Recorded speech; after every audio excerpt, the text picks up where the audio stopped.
देखते हैं ये 1857 1857 रिवॉल्ट।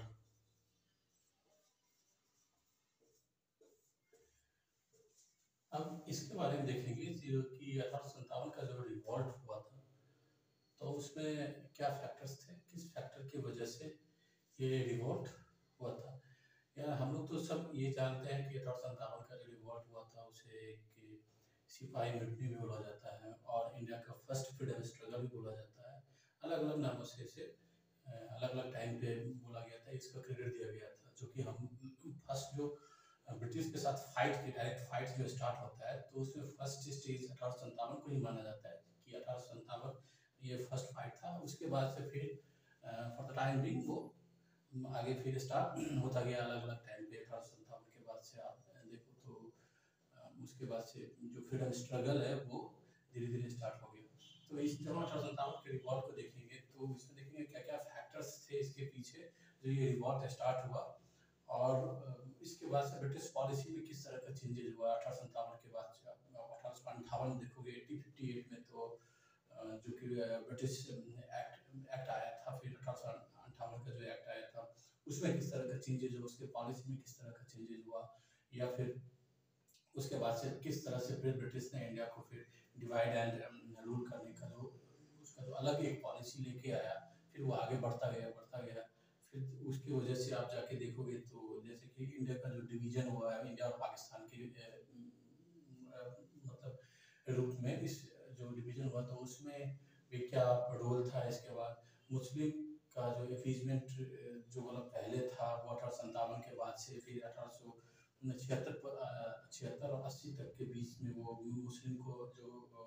एक बहुत बड़ा फैक्टर बना कि 1857 का रिवॉल्ट के लिए वो बहुत बड़ा कारण था। जिसमें कि आप ये देखोगे कि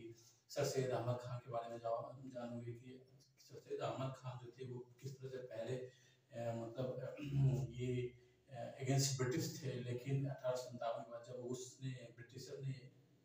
इसको मुसलमानों को ये बहुत फैक्टर माना कि भाई मुसलमान की वजह से ये रेवोल्यूशन आया है और बहुत बड़ा कारण है इसमें। तो मुसलमानों का परसिक्यूशन एक्सप्लॉयटेशन बढ़ गया था, पॉलिसी लेवल पर करना स्टार्ट किया गया था। और तब सर सैयद अहमद खान ने ये सोचा कि भाई हमें यदि इंडिया में मतलब रहना है या मतलब अपनी कम्युनिटी का ये डेवलपमेंट करनी है तो उसके लिए हमें ये करना पड़ेगा कि हम ब्रिटिशर्स के अगेंस्ट न जाए, ब्रिटिशर के साथ रहे। तो ब्रिटिशर के साथ रहने का मतलब क्या होगा, ब्रिटिशर के बहुत सारे फ्रंट उन्होंने सपोर्ट किया, उसके पॉलिसी को सपोर्ट किया और ब्रिटिशर के साथ वो हाथ मिलाने तक को तैयार थे या बहुत सारे फ्रंट पे वो उन्होंने उसका सपोर्ट किया। क्योंकि उनका ये मानना था कि यदि हम पहले अपनी कम्युनिटी का डेवलपमेंट नहीं करेंगे वो डेवलपमेंट किसके थ्रू होगा, क्योंकि हम तो ब्रिटिशर के अंदर हैं तो ब्रिटिश के थ्रू होगा। तो इसीलिए ब्रिटिश की पॉलिसी को सपोर्ट करना स्टार्ट किया। 1880 तक का ये पीरियड रहा, फिर उसके बाद चेंज होता है, लेकिन हम अभी उस पर नहीं जाएंगे। हम पहले ये देखते हैं कि 1857 का जो रिवॉल्ट हुआ था उसमें तो एक जो वो राइफल वाला जो कहानी है वो तो सबको एक जो इमीडिएट कॉज है इसमें हम यदि देखेंगे इसमें 1857 में का रिवॉल्ट में फैक्टर क्या क्या है, फैक्टर्स इसमें देखेंगे। देखो एक जो कोई रिवॉल्ट जो होता है तो उसमें एक होता है कि इमीडिएट कॉज, लेकिन इमीडिएट कॉज से बहुत बड़ा कॉज ये होता है कि जब बहुत समय से पीछे से लोगों के अंदर एक तरीके से वो एक बदले की भावना मतलब इस तरह का इमोशन धीरे धीरे बिल्डअप होता रहता है और वो एक टाइम पे आने के बाद वो कोई ऐसा एक इमीडिएट कॉज उसमें एक स्पार्क की तरह काम करता है, फिर वो रिवॉल्ट स्प्रेड होता है। तो वो जो पहले से जो बहुत सारे कारण थे, बहुत सारा वजह था, बहुत सारा फैक्टर्स था, वो कौन कौन से थे तब जाके ये जो इमीडिएट कॉज जो स्टार्ट होता है फैक्टर्स में इमीडिएट वाला जो स्टार्ट होता है इमीडिएट जो स्टार्ट होता है राइफल वाला जो स्टार्ट होता है ये हम लोग जानते हैं। ये राइफल जो जानते हैं कि इसमें मतलब उस राइफल को चलाने के लिए उसको कारतूस को क्या करना पड़ता था, उसको दांत से छीलना पड़ता था। तो उसमें ये कहा गया कि जो होती है भाई, ये जो कारतूस होता है इसमें जो गाय और सुअर, ये दोनों, इस दोनों की मतलब बॉडी पार्ट जो होता है वो मिला होता है। तो इसको यदि दांत से ऐसे करके छीलोगे, इसका मतलब क्या होगा, जो कि हिंदू कम्युनिटी है वो गाय से बना हुआ कोई प्रोडक्ट है उसको वो दांत में यूज कर रहा है, ठीक, मुंह में लगा रहा है, और मुस्लिम है वो सुअर से, तो ये दोनों के रिलीजन के अगेंस्ट हो गया, बहुत बड़ा एक तरह से बहुत बड़ा पाप हुआ, उस दोनों बहुत बड़ा सीन हुआ था इन दोनों के रिलीजन। तो ये एक इमीडिएट कॉज था। तो उन्होंने बोला कि भाई ये हमारे रिलीजन पे डायरेक्ट अटैक हो रहा है, तो ये एक इमीडिएट कॉज ये था, ठीक। लेकिन इमीडिएट कॉज के अलावा यदि आप देखोगे तो अब स्टार्ट होता है कि जो भाई इसके पीछे की जो कहानी, बैकग्राउंड में जो कहानी चल रही थी बहुत टाइमों से, उसका क्या क्या रोल था, उसको हम डिस्कस करेंगे। जैसे कि अब इमीडिएट कॉज तो ये हो गया, अब देखो इकोनॉमिक कॉज, इकोनॉमिक फैक्टर्स जो थे, इकोनॉमिक फैक्टर्स पे देखोगे तो इसमें होता क्या है, इकोनॉमी में आप यदि देखोगे तो यहाँ से आप ये देखो, इकोनॉमी के अंदर सबसे पहले देखो सोसाइटी के अंदर क्या होगा, फार्मर होगा, ये फार्मर हो गया, ठीक ठीक। उसके बाद क्या हो गया, जो जो स्मॉल स्केल इंडस्ट्री हो गया। देखो फार्मर के अंदर जो एक रिसेंटमेंट के जो इमोशंस बिल्डअप हो रहा था, इसकी वजह क्या था, ब्रिटिशर ने जो अपनी लैंड पॉलिसी लेके आई थी, चाहे इसमें आप देखोगे कौन कौन सी हो गया, एक जमींदारी हो गया, रेतबारी हो गया, माल, ये तीनों जो लैंड सिस्टम जो उसका था, जिसमें कि वो टैक्सेस, ये क्या हो गया, ये तीनों सिस्टम के थ्रू वो जो किसान से थे वो टैक्स लेते थे, उस उसके वजह से क्या हो गया। अब देखो ये आपने जरूर देखेंगे, ये तीनों सिस्टम जानना जरूरी है, कौन कौन सा,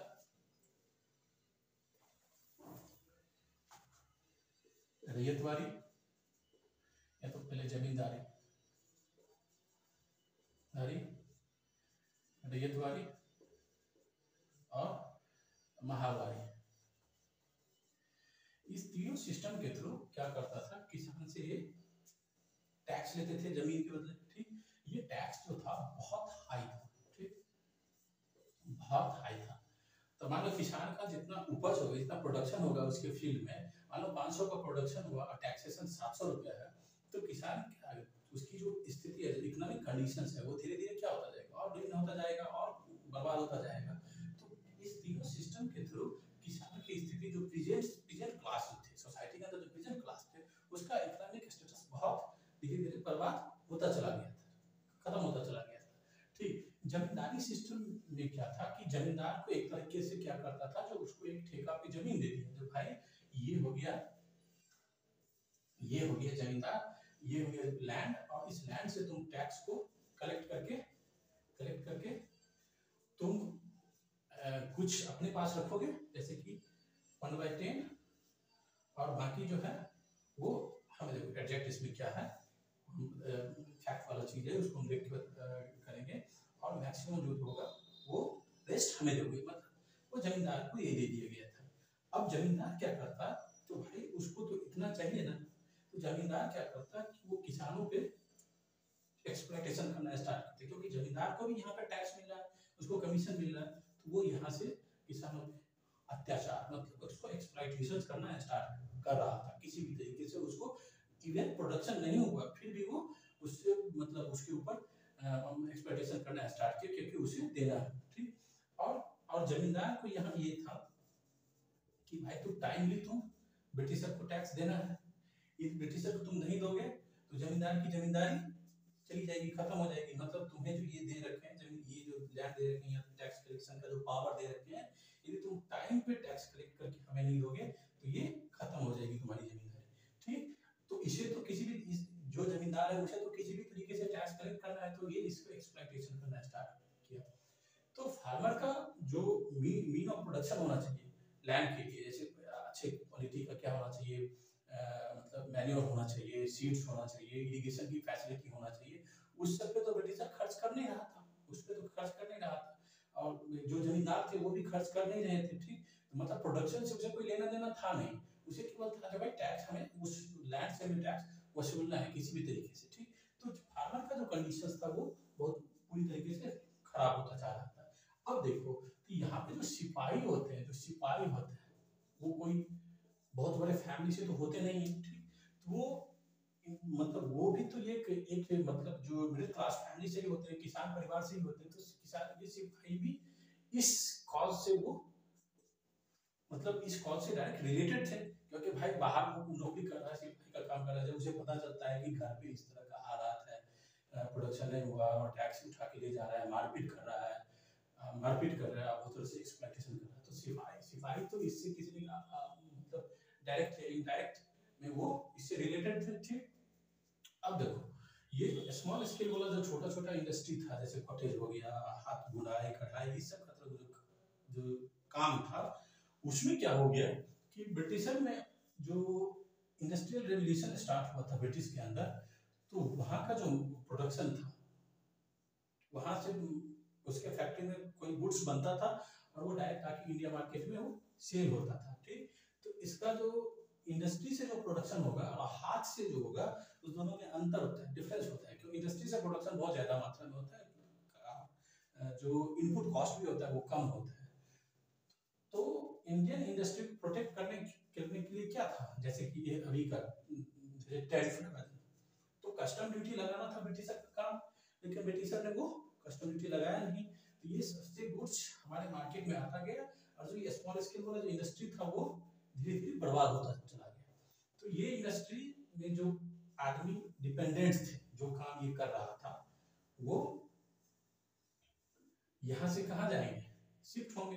क्योंकि ये ब्रिटिश का गुड्स आ गया इंडिया मार्केट में, और ये कम्पीट करने रहते हैं, और सरकार की तरफ से कोई प्रोटेक्शन दिया नहीं जा रहा था। मान लो ये 5 रुपए का चीज यहाँ बना रहा है इंडिया मार्केट में, वो ब्रिटिशर बना रहा है, यदि यहाँ टैक्स लगा देता 10% या 20%, या इसको कस्टम लगा के इसको 10 रुपये कर देता, और यहाँ का प्रोडक्शन का भी 10 रुपया ही है, तब तो हम इससे कम्पीट कर पाते, लेकिन ये तो किया नहीं। और इंडियन इंडस्ट्री का जो गुड्स मतलब इस स्मॉल स्केल वाला जो गुड्स था, वो यदि ब्रिटिश मार्केट में जाता था, तो ब्रिटिशर क्या करते थे, इस यहाँ पे बहुत ज्यादा कस्टम लगा देते थे, तो यहाँ का गुड्स ब्रिटिश मार्केट में महंगा हो जाता था, और उसका गुड्स हमारे मार्केट में बहुत सस्ता होता था। तो इसकी स्मॉल स्केल इंडस्ट्री वाला जो था, उसका स्थिति जो हमारा ट्रेडिशनल इंडस्ट्री था वो खत्म होता चला गया। तो यहाँ के लोग बेरोजगार हो गए, तो इनको तो कहीं ना कहीं रोजगार का तो साधन चाहिए, कहीं ना कहीं एम्प्लॉयमेंट के लिए सोर्स तो चाहिए, तो फिर ये यहाँ पे मूव कर गए, कहाँ पे, फार्मिंग पे आ गए। तो फार्मिंग का कंडीशंस पहले से ही खराब था, और ऊपर से ये इधर से यहाँ शिफ्ट कर गए, ठीक। तो इस पे और ज्यादा लोड बढ़ता गया, ठीक। तो अब यहाँ हमारा जो इंडस्ट्री था, इंडस्ट्रियल बेस था, वो तो बर्बाद हो गया। तो अब हम गुड्स का प्रोडक्शन नहीं कर रहे थे, हम अब रॉ मटेरियल को केवल मतलब एक we are as a producer of the raw material, हम लोग क्या थे, रॉ मटेरियल प्रोवाइड करवा देते, जैसे कि मान लो कॉटन है, कॉटन से क्या बनता है, कॉटन से कपड़ा बनता है। तो जो कपड़ा होता है, अब वो हम कपड़ा बनाना बंद कर दिए, क्योंकि हम कम्पीट नहीं कर पा रहे थे, क्योंकि ब्रिटिशर जो था वो किसी तरह का प्रोटेक्शन इंडियन इंडस्ट्री को दे नहीं रखा था। तो हम क्या किए कि हम कच्चे माल का जो रॉ मटेरियल है उसको हम प्रोवाइडर बन गया, वहां से माल तैयार होके आ रहा था, ठीक। तो ये एक इकोनॉमिक कॉज देखेंगे, ये हो गया। तो ये जो फैक्टर्स था, तो इससे सोसाइटी के अंदर एक तरीके से क्या कह सकते हैं, अंदर से वॉल्केनिक इरप्शंस होने के लिए तैयार था, एक वॉल्केनिज्म बन रहा था, एक वॉल्केनिक मतलब बन रहा था, जिससे वो कभी भी वो फूट सकता था, ठीक। कभी भी वो एक्सप्लॉइट मतलब वो फूट सकता था, उसमें किसी भी तरह का वो हो सकता था, ठीक। तो ये इकोनॉमिक कॉज हो गया, ठीक। अब देखते हैं, आगे बढ़ते हैं।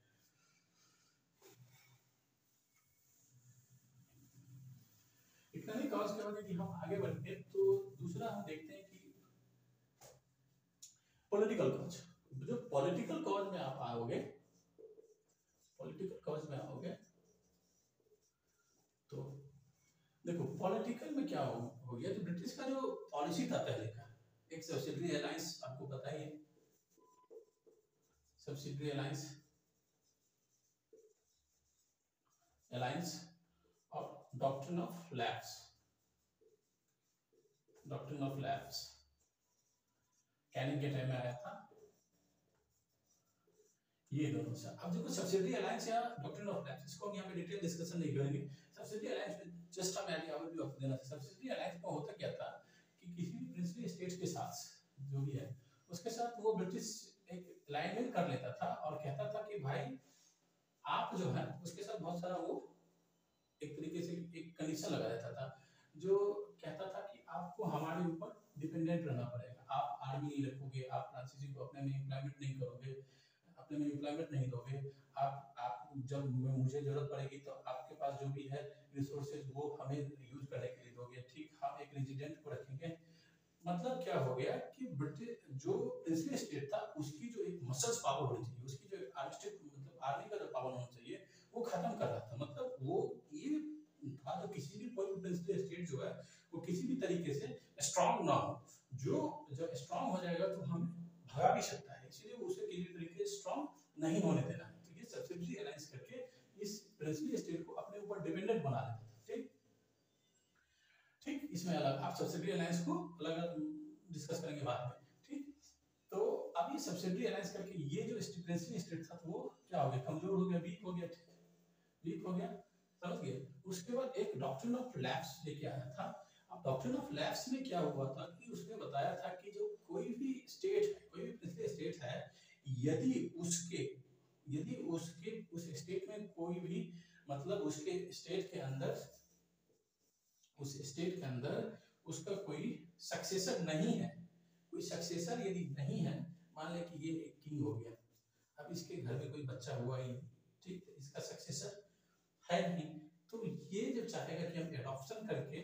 अपने स्टेट को रेगुलर रखें, कंटिन्यूस रखें, वो नहीं होगा।